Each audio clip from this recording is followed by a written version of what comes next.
Assalamualaikum warahmatullahi wabarakatuh.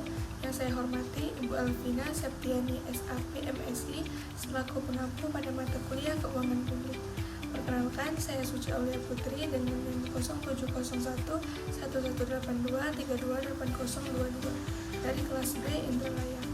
Pada kesempatan ini saya akan menjelaskan materi mengenai ruang lingkup keuangan publik.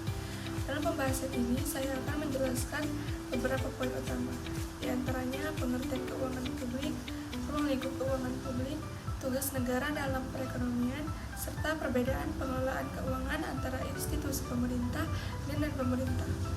Tanpa berlama-lama, mari kita mulai dengan pembahasan yang pertama, yaitu pengertian keuangan publik.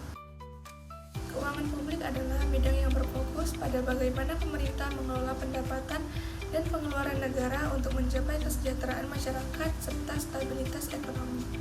Pemerintah memiliki peran penting dalam mengalokasikan sumber daya ekonomi yang terbatas untuk berbagai sektor, seperti pendidikan, kesehatan, infrastruktur, dan keamanan. Dalam keuangan publik, pemerintah tidak hanya mengumpulkan pendapatan melalui pajak dan retribusi, tetapi juga bertanggung jawab dalam mengatur kebijakan fiskal dan intervensi pasar untuk mengatasi ketidakseimbangan ekonomi, seperti inflasi dan pengangguran. Selanjutnya yang kedua, ruang lingkup keuangan publik.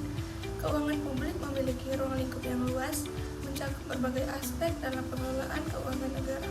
Beberapa aspek utama dalam ruang lingkup keuangan publik adalah yang pertama, pendapatan publik.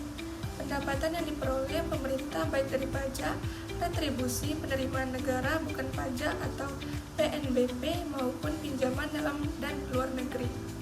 Yang kedua, pengeluaran publik. Penggunaan dana publik untuk membiayai berbagai sektor seperti pembangunan infrastruktur, subsidi, program kesejahteraan sosial, dan pengeluaran rutin pemerintah. Yang ketiga, kebijakan fiskal. Kebijakan yang dibuat pemerintah untuk mengatur pengeluaran dan penerimaan negara dengan tujuan menjaga keseimbangan ekonomi dan mendorong pertumbuhan nasional. Yang keempat, barang publik dan eksternalitas. Pemerintah bertanggung jawab dalam menyediakan barang dan jasa publik yang tidak dapat disediakan secara optimal oleh sektor swasta, seperti jalan, pendidikan, dan layanan kesehatan. Selain itu, pemerintah juga harus menangani eksternalitas, seperti polusi yang memerlukan regulasi dan intervensi tertentu. Yang kelima, distribusi pendapatan. Keuangan publik juga berperan dalam mengurangi kesenjangan sosial dan ekonomi melalui mekanisme subsidi, bantuan sosial, dan kebijakan perpajakan yang progresif. Selanjutnya, yang ketiga, tugas negara dalam perekonomian. Berikut beberapa tugas utama negara dalam perekonomian. Yang pertama, sebagai regulator.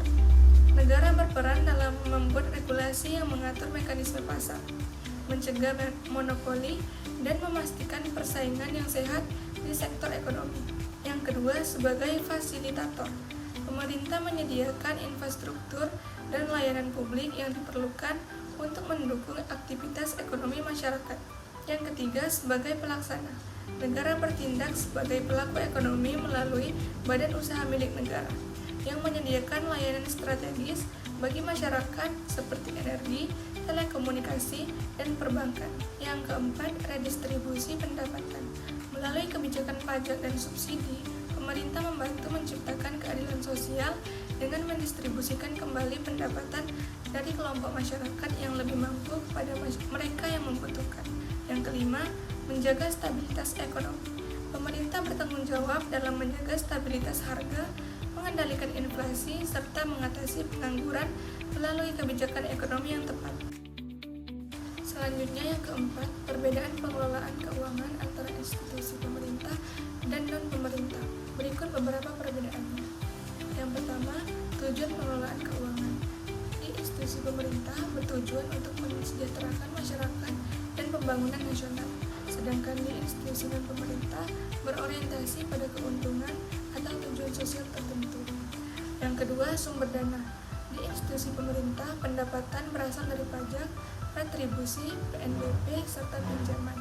Sedangkan di institusi non-pemerintah, sumber dana bisa berasal dari penjualan produk, investasi, atau donasi. Yang ketiga, regulasi dan pengawasan.